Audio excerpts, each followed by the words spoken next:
پہلی بات تو یہ ہے کہ یہ جو غیر ساتر لباس ہے، مرد کے لیے تو گھٹنے کا ڈھانکنا ضروری ہے، یعنی ناف سے لے کر گھٹنے تک کا حصہ تو ڈھکا ہوا رہنا یہ فرض ہے۔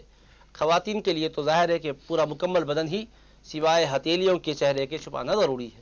اب یہ جو مسئلہ ہے مرد حضرات کے لیے کہ وہ چڈی پہنے ہوئے ہیں تو کسی کے سامنے نکلنا پڑ رہا ہے تو چڈی پہن کر نکلنا تو ناجائز ہے، یہ بہت بڑی غفلت ہے ہمارے گھروں کے اندر بھی۔ مسلم گھرانے میں یہ باتیں ہیں کہ نوجوان بچے بالغ ہو چکے، 15 سال کی عمر ہوگی، بالغ کا حکم رہتا ہے، کوئی علامات نہ بھی پائی جائے تو بالغ ہی ہو گئے سمجھو وہ۔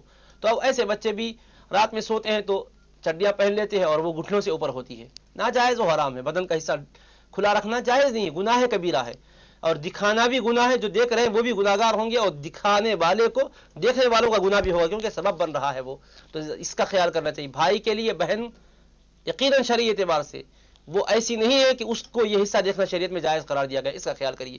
اب یہ لباس اگر پہنتے ہیں کسی اور کے سامنے تو پہننا خود گناہ ہے، لیکن رہا مسئلہ وضو کا، اگر کوئی آدمی اس حالت میں وضو کر لیا تو وضو بہرحال ادا ہو جاتا ہے، لیکن وہ جو چڈی پہن کر کسی کے سامنے ظاہر ہوا یہ گناہگار ہوگا، تو دکھانے کا گناہ ہوگا، وضو بہرحال صحیح قرار پائے گا۔ ہاں البتہ اگر حمام میں ہیں، حمام میں چڈی پہن کر غسل کیے ہوئے اسی حالت میں وضو کر لے تو کوئی حرج نہیں ہے، حمام کے اندر پورے بدن کو ڈھانکنا فرض نہیں ہے، پھر بھی بہتر یہی ہے کہ ناف سے لے کر گھٹنے تک کا حصہ بھی ڈھکا ہوا رہے، یہ بہتر ہے، فرض یا لازم اور واجب نہیں ہے۔ اس میں اس بات کی بھی گنجائش ہے کہ کم حصہ اگر یعنی گھٹنے نظر آ جائیں یا ران کا حصہ بھی کسی حد تک کھل جائے تو بطن کمرے میں غسل کرتے وقت کوئی حرج نہیں، اسی وقت وضو کر لے تو ہو جائے گا۔ باہر اگر کرتے تو وضو تو ہو جاتا ہے، لیکن یہ کہ یہ حصے کو کھولنا اور اس کو کھلا رکھنا چونکہ گناہ ہے، گناہ اپنے اکاؤنٹ میں آ جائے گا۔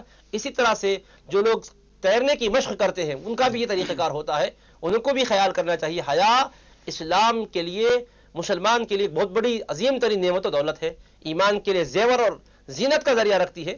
حیا کے تقاضوں کو کبھی بھی نظر انداز نہ کریں۔ جی